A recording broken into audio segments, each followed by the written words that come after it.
Hello guys, आज आमर नुआ आइटम आज हम आज आमर आपण मान तो मांस खाई केबे कुकुड़ा चमड़ा सहित कुकुड़ा गुड़ केबे खाई ना। चलो आज बन की देखा नुआ आइटम टे आपण मैंने देखा थे आम रूमा रूमी कम्प्लीट ये हूँ रूमी पूरा कम्प्लीट कर देचु या भी गुड़ को भी रूमी कम्प्लीट कर देचु। आस देखा निआर टिके फुर्सई दबा जो टिके रूम पुड़िया आस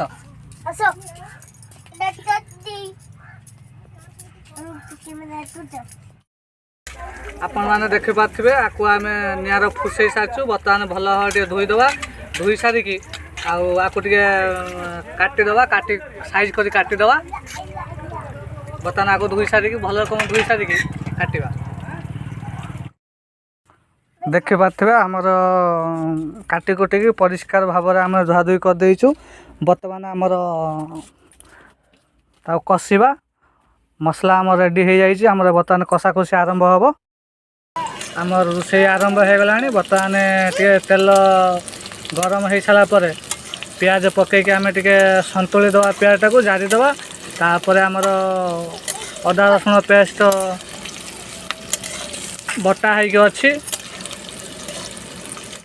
एबे आम पकई देचु अदा रसुण पेस्ट। बर्तमान आपर पड़ो लंका गुंड हल्दी गुंड आम भल भाव में कषा सची। बर्तमान हल्दी गुंड पड़ो मोर जी स्वाद अनुसार हल्दी गुंड पकेबा बेसी पकेबा नहीं। तापर स्वाद अनुसार लंका गुंड पकेबा देखो लंका गुंड पड़ुची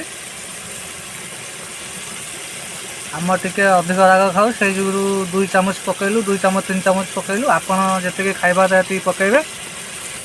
तापर ताको भल भाव में आम कषा मसलाटा आम भल भाव कषा सची। बर्तमान टमाटो देकी आउ टे कषिदे मसला को देखो टमाटो पड़ सारिक मसला कषा हो मसलाटा भी भल ग्रेवी हो मसला स्मेलटा भल आसूसी।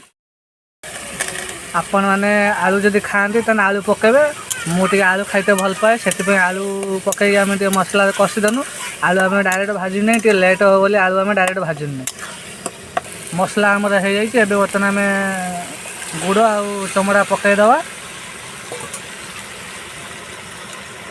भल ताकि गोलैदे मसला ता सहित मिसापी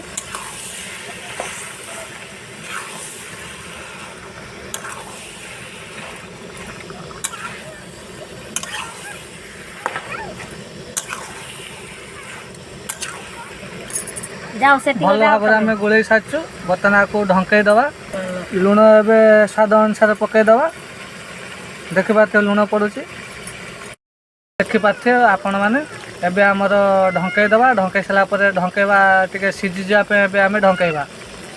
चलो देखु आमर ए ढंका सैला बर्तमान सीझीज सीझला आमर तरकारी रेडी तापर आमर खाइबा पीवा रेडी देखु तरकारी पूरा ए प्रस्तुत हो जा सारी। एबे बर्तमान आम खाइबा खाई मु आपन टेस्ट केमिति कौन होइछि जनाउछि।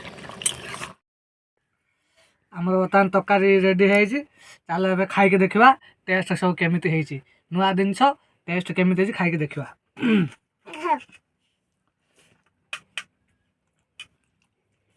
ये हूँ चमड़ा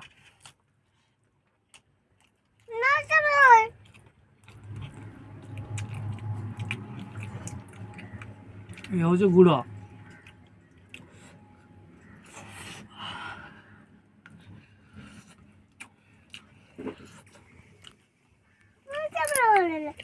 तरकारीटा बढ़िया है भल टेस्ट है।